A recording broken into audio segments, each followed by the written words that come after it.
ট্রেলারটা দেখার পর এইটুকুনি আশা রাখতে পারি যে ফিল্মটা ভালো হবে। Hello friends, welcome to my channel সুপ্রকি বাণী। এখন আমি বাংলা ফিল্ম বুমারাংয়ের ট্রেলার রিয়াকশন করতে চলে এসেছি, যেটা সকালবেলা ড্রপ করে গেছে grassroot entertainment and Jeet film ওয়ার্কসের অফিসিয়াল ইউটিউব চ্যানেলে। এই ফিল্মটা ডিরেক্টর হচ্ছে সৌভিক কুন্ডু এবং এখানে লিড কাস্টে আছে সুপারস্টার জিৎ দাস সহ রুক্মিণী মৈত্রা। এছাড়াও আছে সৌরভ দাস, দেবচন্দ্রিমা সিংহ রয়, খরাজ মুখার্জি, রজতাভ দত্ত, অম্বরীশ ভট্টাচার্য সহ আরও অনেকে। তো কেমন লাগলো আমার এই ট্রেলারটি, এই সব কিছু নিয়ে তোমার সাথে শেয়ার করবো। So why are we waiting for, let's start with the video. ট্রেলারের ডিউরেশন রাখা হয়েছে 2 মিনিট 54 সেকেন্ডের কাছাকাছি এবং ট্রেলারটা কিন্তু যেরকম আমি বললাম টিজারের তুলনায় বেটার এডিটও করা হয়েছে এবং সুন্দরভাবে কিন্তু আমাদের কাছে তুলে ধরা হয়েছে যে ফিল্মের বিষয়বস্তুটা কি।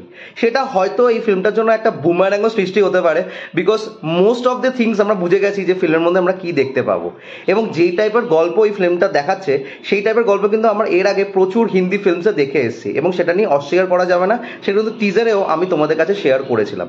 তবে যেই জন্য আমি বলছি যে আমার এই ট্রেলারটা থেকে ভালো লেগেছে, বিকজ এর মধ্যে কমেডির যে সিনসগুলো দেখতে পেয়েছি বা কমেডির যে প্রপোর্শনটা এই ট্রেলারের মধ্যে রাখা হয়েছে সেটা কিন্তু অবশ্যই হাস্যকর এবং সেটা একটা এন্টারটেনমেন্ট ভ্যালু অ্যাড করছে এই ফিল্মের মধ্যে। এবং ট্রেলারটাই যদি এতটাই এন্টারটেনিং হয়ে থাকে তাহলে ফিল্মটার মধ্যে অবশ্যই সেরকম এন্টারটেনমেন্ট কোশ্চেন থাকবে যেটা থিয়েটার্সে বসে একটা ফ্যামিলি এন্টারটেনার সৃষ্টি করবে।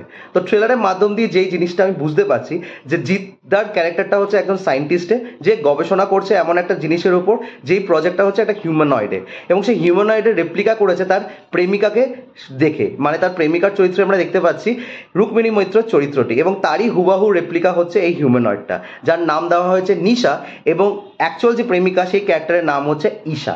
না, এদের দুজনকে নিয়ে একটা কনফিউশন অ্যারাইজ হয় ফ্যামিলি এবং ফ্রেন্ডসদের মধ্যে এবং আরও অনেক ক্যারেক্টার আছে যে ক্যারেক্টারগুলোর আমি অ্যাক্টার্সদের নাম আমি শুরুতেই বললাম। তো আলটিমেটলি তার যে একটা বিয়ের একটা গন্ডগোল এই ট্রেলারের মধ্যে দেখতে পাচ্ছি, এছাড়াও যে অদ্বিতীয় গান এসছে তার মধ্যে আমরা দেখতে পেয়েছি।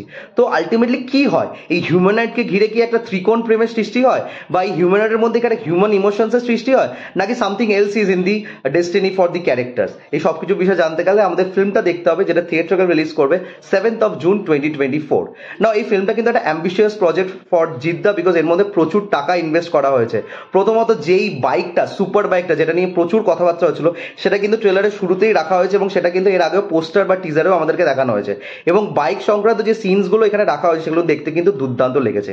লাস্টে কি সুপার হিরো একটা ইমেজ জিদ্দার ক্যারেক্টারকে দেওয়া হয়েছে, সেখানে যে অ্যামিনিশনসগুলো ইউজ করা হয় সেগুলো কিন্তু দেখতে দারুণ লাগে, মানে যে একটা বল লোম ঘুরে যায় পুরো নানা রকম ব্লেডসের মাধ্যমে, সেটা কিন্তু খুব সুন্দরভাবে গ্রাফিক্সের মাধ্যমে আমাদের দেখানো হয়েছে। এছাড়াও যেহেতু একটা রোবোটিক ইমেজে আমরা এখানে রুক্মিণী মৈত্রাকে দেখতে পাচ্ছি, আমি টিজারেও কথাটাই বলেছিলাম, আমার কিন্তু তার আচার আচরণটা বেশ ভালো লেগেছে, মানে একটা রোবোটিক যে ক্যারিকেচার যে ব্যাপারটা থাকে সেটা কিন্তু খুব সুন্দরভাবে রুক্মিণী মৈত্রা নিজের মধ্যে আনতে পেরেছে এবং সেটা কিন্তু দেখতে ভীষণভাবে ভালো লাগছে। তার চোখগুলো একটা ডিফারেন্ট মোশন দেওয়া হয়েছে যেহেতু একজন রোবট, তো সেই জিনিসটা খুব সুন্দরভাবে যাচ্ছে এবং she is something to look out for in this film। এছাড়া আদার্স যারা ক্যারেক্টার আছে প্রত্যেকটা ক্যারেক্টার খুব সুন্দরভাবে ব্লেন্ড করছে। সৌরভ দাসের চরিত্রটা কিন্তু ভীষণভাবে হাস্যকর, তার একটি ডায়লগ আছে যে চার্জ নিচ্ছে, সেই জায়গাটা কিন্তু দেবচন্দ্রিমা সিংহ রয়ের সাথে আমার বেশ সুন্দরভাবে ব্লেন্ড হয়েছে। এছাড়াও আদার্স যারা ক্যারেক্টার আছে তারা ভীষণ তাবর অভিনেতা, তাদেরকে খুব সুন্দরভাবে কিন্তু এই ট্রেলারের মধ্যে দেখছি ইউজ করা হয়েছে এবং ট্রেলারের মধ্যে ইউজ করা হয়েছে মানে ফিল্মের মধ্যে ইউজ করা হয়েছে, সেই জন্যই আমরা এই ট্রেলারের মধ্যে তাদেরকে এরকমভাবে দেখতে পাচ্ছি। তো তোমাদের কি মনে হয় ট্রেলারটা দিয়ে প্লিজ আমায় কমেন্ট করে জানিও। আর আমার কিন্তু ট্রেলারটা বেশ ভালো লেগেছে এবং I am looking forward to this film. তো তোমাদের কি মতামত সেটা অবশ্যই কমেন্ট করে জানিও। আর যদি আমার রিয়াকশনটা ভালো লেগে থাকে, don't forget to like, share and subscribe my channel. Till then, stay tuned.